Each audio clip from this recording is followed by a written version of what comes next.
প্রয়োজনীয় প্রস্তুতি নিয়ে 43তম BCS এর আবেদন ফর্ম পূরণ করুন। নির্দেশনা মোতাবেক ছবি ও স্বাক্ষরের সাইজ প্রস্তুত করে ডেস্কটপে সেভ করে নিন। দরকারি সকল তথ্য হাতের কাছেই রাখুন।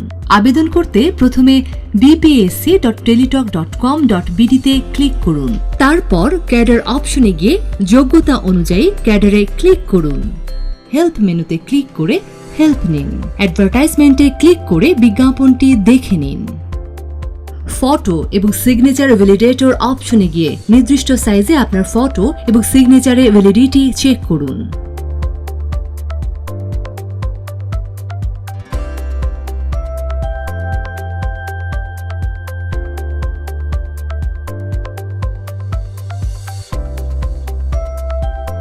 Application form for general cadre অথবা টেকনিক্যাল প্রফেশনাল ক্যাডার অথবা বোথ ক্যাডারে ক্লিক করার পরে অ্যাপ্লাই বাটনে ক্লিক করুন। এখানে একটি অ্যাপ্লিকেশন ফর্ম BPSC 1 পাবেন। ফর্মটি 3টি সেকশনে পূরণ করতে হবে: পার্সোনাল ইনফরমেশন, এডুকেশনাল ইনফরমেশন ও সর্বশেষ ক্যাডার চয়েস ক্রম অনুযায়ী সিলেক্ট করুন। আবেদনকারীর নাম, জন্ম তারিখ সহ প্রার্থীর যাবতীয় তথ্য স্ক্রিনে দেখানো ফর্ম অনুযায়ী পূরণ করুন।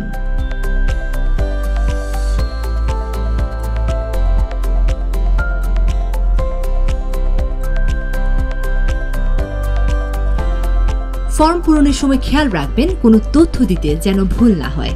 আপনার জাতীয় পরিচয়পত্র অনুযায়ী তথ্য উল্লেখ করবেন। আপনার যোগাযোগের নাম্বার সহ জীবন বৃত্তান্তের পুরোটাই এই ফর্মে ফিল আপ করতে হবে।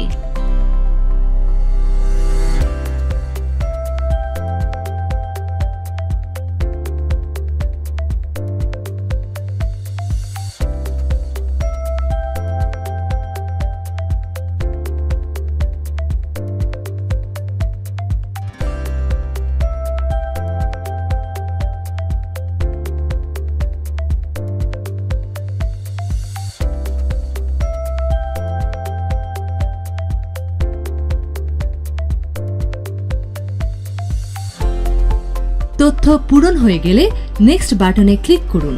শিক্ষাগত তথ্য পূরণ করুন। SSC, HSC ও গ্র্যাজুয়েশনের তথ্য প্রয়োজন মতো পূরণ করুন।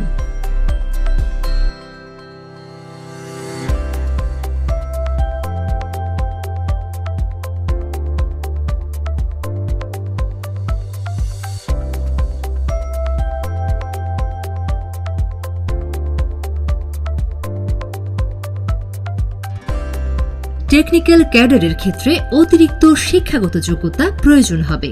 বিষয়ভিত্তিক সাবজেক্ট দেখে নিন।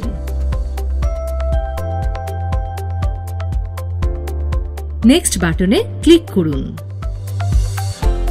তারপর ক্যাডার অপশনে যান।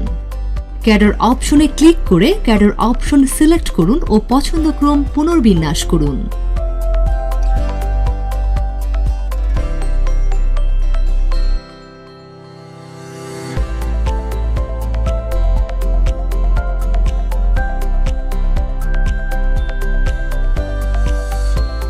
তারপর নেক্সট বাটনে ক্লিক করে পূরণকৃত ফর্মে ভ্যালিডেশন কোড পাবেন। ভ্যালিডেশন কোডে অস্পষ্ট নাম্বারগুলো পাশের বক্সে টাইপ করুন। তারপর আপলোড ফটো এবং আপলোড সিগনেচার অংশে চুজ ফাইল ক্লিক করে ফটো এবং সিগনেচার আপলোড করুন।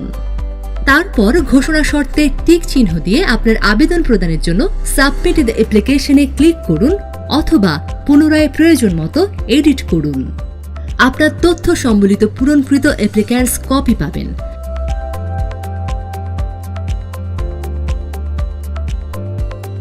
ডাউনলোড দিস পেজ ক্লিক করে ফর্মটি ডাউনলোড করে সংরক্ষণ করুন। সকল তথ্য সঠিক থাকলে অ্যাপ্লিক্যান্টস কপিতে উল্লেখিত ইউজার আইডি দিয়ে আবেদন ফি জমা দিন। মনে রাখবেন, কেবলমাত্র আবেদন ফি জমাদানের পরেই আপনার আবেদনটি সম্পূর্ণভাবে গৃহীত হবে। আবেদন ফি জমাদানের পর আর কোনো এডিট করা যাবে না। Thank you.